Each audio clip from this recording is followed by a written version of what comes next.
الحمد للہ رب العالمین والصلاة والسلام علی سید المرسلین۔ محترم ناظرین و سامعین، ماہ رمضان المبارک کی آمد ہے۔ بڑی برکتوں اور رحمتوں والا یہ مہینہ ہے۔ یقیناً اس مہینے کو جو عبادت و ریاضت میں گزارے وہ بڑا ہی نیک بخت اور سعادت مند ہے۔ بے شمار فضائل اس ماہ مبارک کے قرآن و حدیث میں وارد ہیں۔ اللہ رب العزت قرآن مجید میں ارشاد فرماتا ہے، شہر رمضان الذی انزل فیہ القرآن۔ ماہ رمضان وہ مہینہ ہے جس میں قرآن کو اتارا گیا۔ ماہ رمضان مبارک کو یہ شرف حاصل ہے کہ اس میں عظمت والا پاکیزہ قرآن نازل ہوا۔ اس کے علاوہ احادیث مبارکہ میں بھی بے شمار اس کے فضائل بیان کیے گئے ہیں۔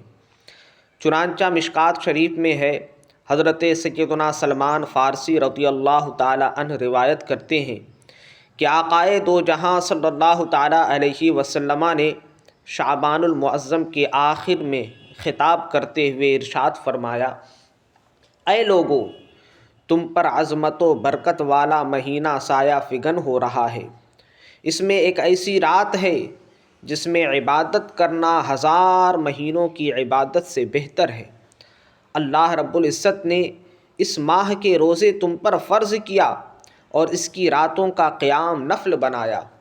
جس شخص نے اس مہینے میں ایک نفل نیکی کی گویا اس نے دوسرے مہینے میں فرض ادا کیا، اور جس نے اس مہینے میں کوئی فرض ادا کیا گویا اس نے دوسرے مہینوں میں 70 فرائض ادا کیے۔ یہ صبر کا مہینہ ہے اور صبر کا ثواب جنت ہے، اور یہ ایسا مہینہ ہے جس میں مومن کا رزق بڑھا دیا جاتا ہے۔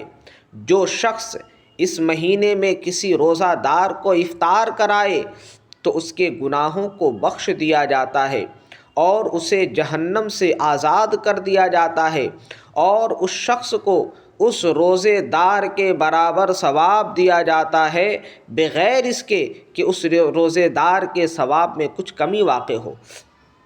صحابہ کرام علیہم الرضوان فرماتے ہیں کہ ہم نے عرض کی، یا رسول اللہ صلی اللہ تعالیٰ علیہ وسلم، ہم میں کا ہر شخص اتنی وسعت نہیں پاتا کہ روزہ دار کو افطار کرائے۔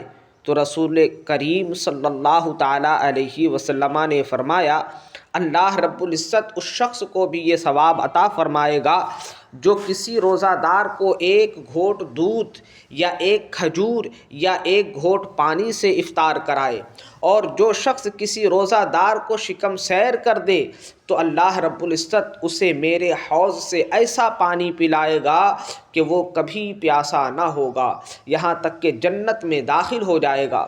اور یہ ایسا مہینہ ہے کہ اس کا پہلا حصہ رحمت، درمیانی حصہ مغفرت اور آخری حصہ جہنم سے آزادی کا ہے، اور جس نے اس ماہ مبارک میں اپنے ماتحت سے کام لینے میں آسانی برتی تو اللہ رب العزت اسے بخش دے گا اور اسے جہنم سے آزاد کر دے گا۔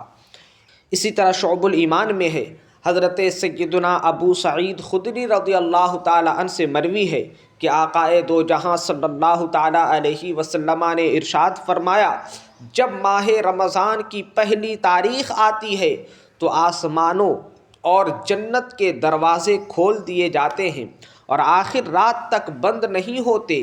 جو کوئی بندہ اس ماہ مبارک کی کسی بھی رات میں نماز پڑھتا ہے تو اللہ رب العزت اس کے ہر سجدے کے عوض اس کے لیے 1500 نیکیاں لکھتا ہے، اور اس کے لیے جنت میں یاقوت کا ایک گھر بناتا ہے جس میں 60,000 دروازے ہوں گے، اور ہر دروازے کے پٹ سونے کے بنے ہوں گے جن میں یاقوت سرخ جڑے ہوں گے۔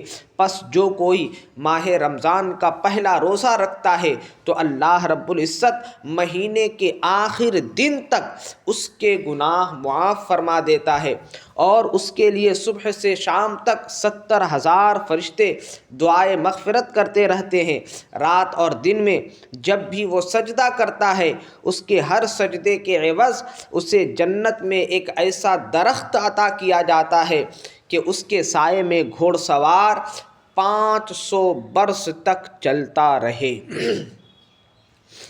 پیارے اسلامی بھائیوں، ذرا دیکھیے تو صحیح کہ آپ کا رب عز و جل ماہ رمضان المبارک میں اپنی رحمتوں، برکتوں، نوازشوں، عطاؤں، بخششوں اور مغفرتوں کی کس قدر بارشیں فرماتا ہے کہ نفل کا ثواب فرض کے برابر اور فرض کا ثواب 70 فرضوں کے برابر کر دیتا ہے، رزق بڑھا دیتا ہے، ایک سجدہ کے بدلے 1500 نیکیاں لکھتا ہے اور جنت میں سرخ یاقوت کا گھر بنا دیتا ہے۔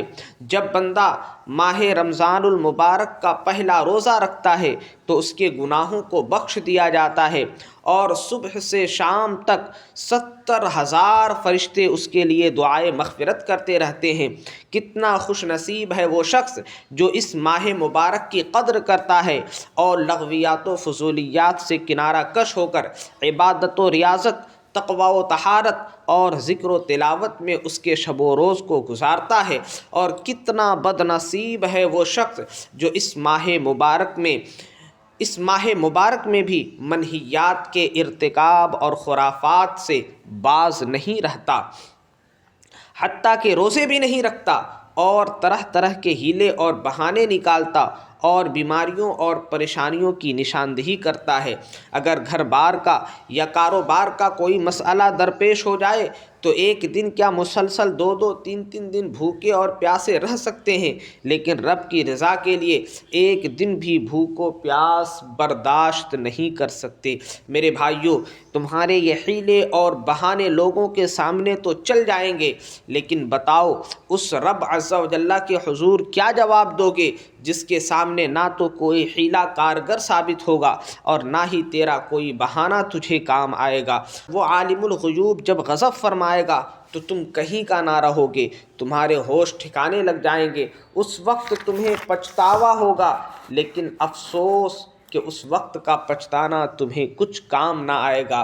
اللہ رب العزت نے تجھے تندرست و توانا جسم دیا ہے، بے شمار نعمتوں سے نوازا ہے، شکر ادا کر ان نعمتوں کا اور رب کی نافرمانی سے باز آ جا۔ روزہ رکھنے میں کچھ نقصان نہیں بلکہ اس میں تمہارا فائدہ ہی ہے، دنیاوی اعتبار سے بھی اور اخروی اعتبار سے بھی۔ اخروی فوائد کا تذکرہ تو ہو چکا، دنیاوی فائدہ یہ ہے کہ آقائے دو جہاں صلی اللہ تعالی علیہ وسلم نے ارشاد فرمایا، صوموا تصحوا، یعنی روزہ رکھو صحت یاب ہو جاؤ گے۔ یاد رکھیے کہ ماہ رمضان مبارک کے روزے ہر مسلمان عاقل و بالغ مرد و عورت پر فرض ہے۔ اس کی فرضیت کا اعلان کرتے ہوئے اللہ رب العزت فرماتا ہے، یا ایھا الذین آمنوا کتب علیکم الصیام کما کتب علی الذین من قبلکم لعلکم تتقون۔ اے ایمان والو، تم پر روزے فرض کیے گئے جیسے اگلوں پر فرض ہوئے تھے تاکہ تم متقی اور پرہیزگار بن جاؤ۔ لہذا روزہ فرض ہونے کے باوجود اگر کوئی شخص روزہ نہ رکھے تو وہ یقیناً گنہگار اور عذاب نار کا حقدار ہوگا، والعیاذ باللہ من ذالک۔